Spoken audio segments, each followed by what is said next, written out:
Hello everyone, my name is Alex Coop, editor for ITWorldCanada.com. I'm here with reporter Tom Lee. Hello Tom. Hi Alex. So Tom was recently at CES, and as you know, a lot of news came out of the event, a lot of which you can find on ITWorldCanada.com.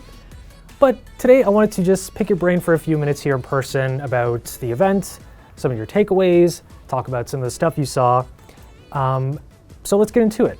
CES itself, when you hear CES, you think of a lot of flash, think about stuff that's not available today, but there is actually some value to business leaders and enterprises. So can you just talk a little bit about what value there is for that audience at CES? Yeah, that's a great point, Alex. I think whether you're a consumer or IT pro, you can gain a lot of insight from attending CES. As a consumer, you can see all the coolest tech, obviously, but if you're an IT pro, you can attend one of the many conferences that were held there. For example, Intel held their Mobileye conference, which is a 1-hour deep dive on how autonomous vehicles function and provide very important statistics.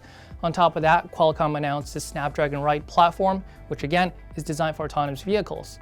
There are other manufacturers there as well, like Lenovo. Lenovo has been designing ThinkPads for enterprise and businesses for a very long time. You're going to see tons of cool devices like that as a business user. Oh, that's really neat. You started name dropping some companies already. So let's start with Qualcomm. They were one of the first keynotes that you attended early on during CES. So what did you see there? Yeah, as you all know, Qualcomm is one of the leaders in 5G development, and this year's no different. Its key focus is still 5G. In fact, at its conference, it helped Lenovo co-launch the Yoga 5G laptop. Not only is this Lenovo's first 5G laptop, it's also the world's 5G laptop. This means that if you're a business user, you have always-on connectivity, higher throughput. On top of that, the laptop is also being powered with Qualcomm's Snapdragon 8CX chip. It's an ARM chip, but it also runs Windows, so that's really cool. And in addition, they announced the Snapdragon Ride platform, which, like aforementioned, is a platform designed for autonomous cars. That's really interesting. And you mentioned Lenovo already, so let's actually segue into that. What did you see from Lenovo? You also saw some other devices from Dell. I have a feeling that foldables is something that you're going to mention, so can you just elaborate on what you saw there? Yeah, absolutely. Foldable is actually a huge theme at CES this year. Dell, for example, had their Concept Ori and Concept Duet, which are both foldable laptops.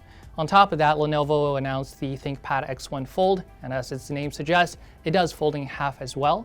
This does present some interesting use cases, but we're still waiting for software to catch up with this. Microsoft announced its Windows X operating system, so we're going to see which one of these laptops take advantage of that. Oh, that's really neat. And you can't talk about laptops and devices without talking about the stuff that goes into those devices, computer chips, AMD and Intel, big players in that arena. They had some presentations, you visited both. Let's start with AMD. What did you learn there? Yeah, the rivalry between Intel and AMD has never been hotter in my opinion, and AMD had a stellar launch at CES, leading with the Threadripper 3990X processor. Now this processor has 64 cores for massive parallelism. On top of that, they also announced the Ryzen 4000 series mobile processors, in addition to the 5600 XT gaming graphics card. So if you're a business user, you're thinking, oh, how does this help me at all?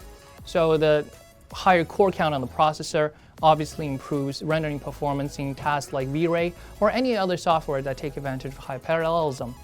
In the mobile side, the Ryzen 4000 series chip is going to have higher performance while it runs cooler and higher graphics card performance. This means longer battery life and more compact laptop designs. The 5600 XT is a gaming-oriented graphics card, but creatives can still take advantage of horsepower to accelerate hardware-accelerated workloads like GPU encoding, for example. Oh, neat. And down the hall was Intel shortly after AMD's presentation. You visited them as well during their keynote. How did the rivals respond? Oof. Intel's keynotes were definitely a little bit different. It's actually, for the first half, it actually didn't announce any new products at all.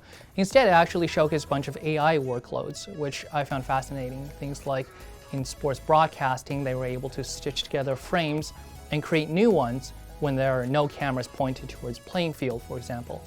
But towards the end, they did have some new things to show. For example, its DG1 graphics card. It's Intel's first discrete graphics card in I don't know how long, I don't know if they ever actually made one. On top of that, they also showcased the Tiger Lake mobile processors, which are the mobile processors designed to overtake Ice Lake sometime in the later parts of 2020. So I thought that was really cool as well. Very neat. And we've also mentioned 5G autonomous vehicles a lot. You can't really talk about those without talking about BlackBerry, who were also there at the event. Big Canadian player. You visited their booth as well. So what were some takeaways there? Yeah, so I visited BlackBerry to see its QNX software suite in action. For those of you that don't know, QNX is a software suite designed for autonomous vehicles. What's interesting about it this year is that they added Silence, which is an AI-based security suite, into QNX.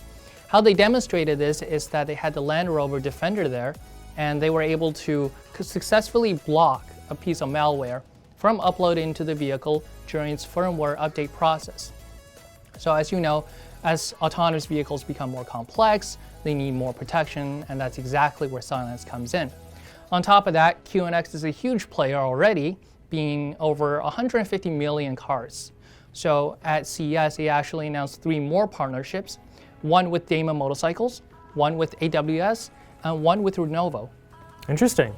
Well, Tom, I think my final question is just what was your personal favorite part of the event? Oh, that's really hard to say. There are so many companies there. I mean, can I say the entire event's my favorite? But yeah, when you attend CES, you'll see technology progress on all fronts, not just one. So it's really hard to get just one takeaway. If you're going, do take your time to roam the show floor. There's just tons of stuff to see. So whoever you are, you won't be disappointed at all. Of course, you'll have to wait for next year's event to do that. Oh yeah, definitely, 2021. Well, thank you very much, Tom, for taking the time to chat today. You can read more about all of what we talked about here at itworldcanada.com and its sister publications, IT Business and Channel Daily News. I'm Alex Coop, editor of IT World. Thank you, Tom. No, thank you for having me. Take care.